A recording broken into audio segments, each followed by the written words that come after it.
बार अतीक अहमद का तो वहां खत्म हुआ है और दूसरा मुरेठा लेके आया है रंगदारी दिखाने के लिए, मुरेठा बांध के अब चलता है कि जैसे लोग लगे कि उससे डर जाए। मधुबनी की जनता डरने वाली नहीं है, यहाँ के विद्वान जनता है और शांति प्रिय धरती है। हम कहना चाहते हैं अगर मधुबनी में आए हो इस धरती को खून से रंगने के लिए फातिमी, ये मंसूबा नहीं होने वाला। मधुबनी की जनता इस मंसूबा को पूरा नहीं करने वाला है और इस बार हम जो घूम रहे हैं पूरे क्षेत्र में घूम रहे हैं, ऐसा लग रहा है कि इस बार भी भारतीय जनता पार्टी की एक ऐतिहासिक जीत होने वाली है।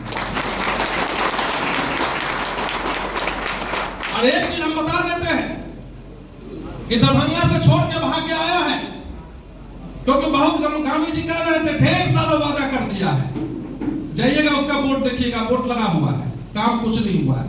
लालू जी रेल मंत्री थे तो कई जगह रेल विभाग का उद्घाटन करा दिया, शिलान्यास करवा दिया, बोर्ड लगवा दिया, काम कुछ नहीं हुआ।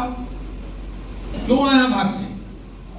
इसलिए कि दरभंगा से यहां मुसलमान की संख्या ज्यादा, इसलिए भाग के आया। माई समीकरण के कारण भाग के आया कि माई समीकरण का वोट करो। तुम करते हो माई समीकरण की बात, हम कहते हैं कि इस बार मधुबनी में 85 और 15 की लड़ाई है। 85 हम है, 15 तुम हो, जीत होगी 85 बालों की जीत होगी। इसलिए हमें कोई जात पात नहीं है। नरेंद्र मोदी से पहले डॉक्टर मनमोहन सिंह सरकार में थे और ये चुनाव जो लड़ने आया अभी आरजेडी से, उस सरकार में मंत्री था। डॉक्टर मनमोहन सिंह ने क्या कहा था कि इस देश के संसाधन पर सबसे पहला अधिकार अल्पसंख्यकों का है। उनका इशारा मुसलमानों की तरफ था। नरेंद्र मोदी जी भारत के प्रधानमंत्री बने तो उन्होंने कहा कि इस देश के संसाधन पर सबसे पहला अधिकार गरीबों का है।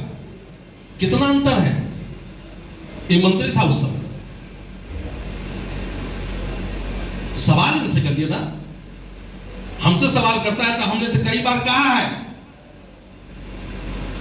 कलेजा में ताकत है, विकास करने की बात करते हो, कलेजा में ताकत है तो हम चुनौती देते हैं अशोक यादव एक मंच लगाओ और विकास पे बात करते हैं और वही साबित हो जाएगा कौन विकास करने वाला है और कौन विनाश करने वाला है।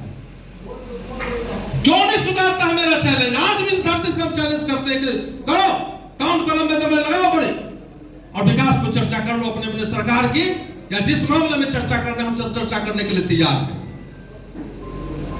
क्या था ये जो लड़ने आया है, हम तो शुरू से इससे लड़ रहे हैं, पता है आप लोगों को। केवटी पहले दरभंगा ही लोकसभा में था, केवटी, अब वहां के सांसद हुआ करते थे।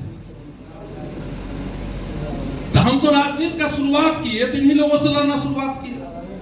कहता था कि केवटी में यहां से भाजपा को जीत ही नहीं सकता है। तो हम तो बाबू रगड़ग इसको जानते हैं, एक बार नहीं तीन बार इसको केवटी में इसको पटक गया है, 3 बार इसको चुनाव हरा है, 3 बार। हमने देखा है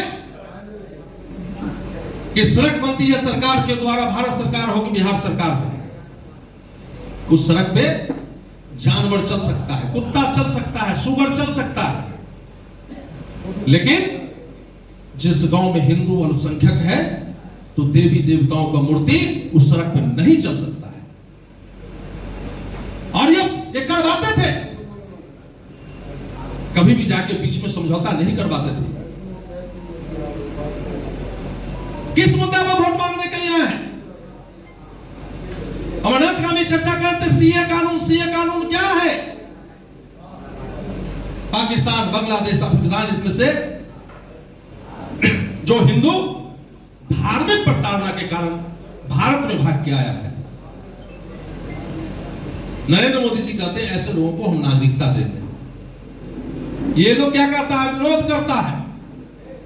इनका तर्क क्या है कि मुसलमानों को तो, मुसलमानों का मतलब इनका तर्क है कि बांग्लादेश से जो घुसपैठी आए हैं और रोहिंग्या मुसलमान हैं उसको भी भारत नागरिकता प्रदान करे।